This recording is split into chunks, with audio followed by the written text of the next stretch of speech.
ఈరోజు దేవుని వాగ్దానం యెహెజ్కేలు గ్రంథం 36వ అధ్యాయం 15వ వచనం. జనముల వలన కలుగు అవమానము నీవిక భరింపవు. జనముల వలన కలుగు అవమానము నీవిక భరింపవు. ప్రవక్త అయిన యెహెజ్కేలు ఇజ్రాయేలు దేశమును గూర్చి పర్వతములు, కొండలు, వాగులు, లోయలతో ఈ మాట ప్రకటిస్తూ ఉన్నారు. యెహెజ్కేలు గ్రంథం 36వ అధ్యాయం 1వ వచనము 6వ వచనంలో, మీరు అన్యజనుల వలన అవమానం పొందారు, నిందించు జనుల దృష్టికి మీరు అపహాస్యాస్పదమయ్యారు. జనులు మీ దేశమును గూర్చి, స్వాస్యమును గూర్చి. యెహెజ్కేలు గ్రంథం 36వ అధ్యాయం 2వ వచనంలో, ఆహా, ప్రాచీనములైన ఉన్నత స్థలములు మా స్వాస్యములైనాయి. మిమ్మను గూర్చి శత్రువులు ఆ విధంగా చెప్పుకుంటున్నారు.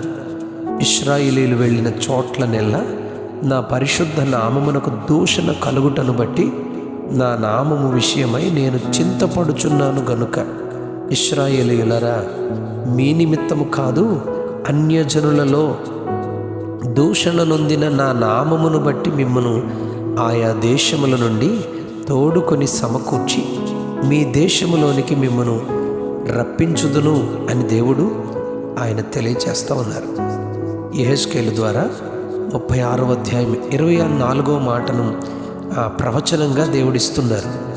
ఈ దేశంలో నుండి జనులను బయటి దేశమైన బబులోనులోనికి తోలివేయుటకు కారణం పరిశుద్ధ దేశంలో నివసించి దుష్ప్రవర్తన చేతను, దుష్క్రియల చేతను దేశమును అపవిత్రపరచుటయే అని 36వ అధ్యాయం 17వ వచనంలో దేవుడు చెప్తారు. 36వ అధ్యాయం యెహెజ్కేలు 26వ వచనంలో, నూతన హృదయము మీకు ఇస్తాను, నూతన స్వభావం మీకు కలుగు చేస్తాను, రాతి గుండె మీలో నుండి తీసివేసి మాంసపు గుండెను మీకు ఇస్తాను, నా ఆత్మను మీ అందుంచి నా కట్టడలను అనుసరించు వారిని గాను, నా విధులను గైకొను వారిని గాను మిమ్మను చేస్తానని ప్రభు వాగ్దానం చేస్తున్నారు. 36వ అధ్యాయం 29వ వచనం యెహెజ్కేలులో, మీ సకల అపవిత్రతను పోగొట్టి నేను మిమ్మను రక్షింతును, మీకు కరువు రానియక ధాన్యమునకు ఆజ్ఞ ఇచ్చి అభివృద్ధి పరుతును అని ప్రభు భూమితో మాట్లాడుతూ ఉన్నారు. 36వ అధ్యాయం 8వ వచనంలో, ఇజ్రాయేలు దేశముతో, భూభాగంతో, కొండలతో నీ నుండి వెళ్ళిపోయిన జనులను తిరిగి నీలో నివసించున్నట్లు చేస్తాను అంటూ, మీరు దున్నబడి విత్తబడతారు, మీరు చిగురు పెట్టి వారి కొరకు అనగా దేవుని ప్రజలైన ఇజ్రాయేలు కోసం ఫలములను ఫలిస్తారు అని ఇజ్రాయేలు దేశము కొరకు దేవుడు సెలవిస్తూ ఉన్నారు.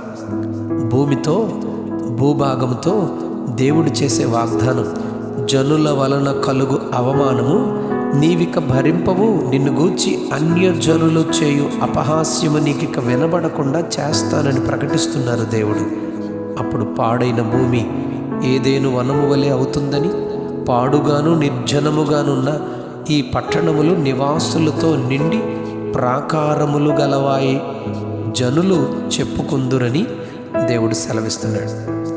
నేనే సెలవిస్తాను, యెహోవానైన నేనే సెలవిచ్చాను, దానిని నెరవేర్చువాడును నేనే అని దేవుడు తెలియజేస్తూ ఉన్నారు. పాడైన స్థితిని కూడా ప్రభువే తన నామమునకు జనుల ప్రవర్తన వలన కలుగు అవమానమును బట్టి జనులను స్థిరపరచుదునని, ఇక నా నామము మీ వలన దూషణ పాలు కానీయనని ప్రకటిస్తూ ఉన్నారు. ఈ విధమైన స్థితి మన కుటుంబాలలోనూ, వ్యక్తిగత జీవితములలోనూ ఆయనే మనకు కలుగు చేయునుగాక. Amen, amen, amen. జనుల వలన కలుగు అవమానము నీవిక భరింపవు. జనుల వలన కలుగు అవమానము, ఇజ్రాయేలు భూమి, ఇజ్రాయేలు పర్వతములారా, మీరిక భరింపరు అని ప్రభు చెప్తున్నాడు. ఆమెన్.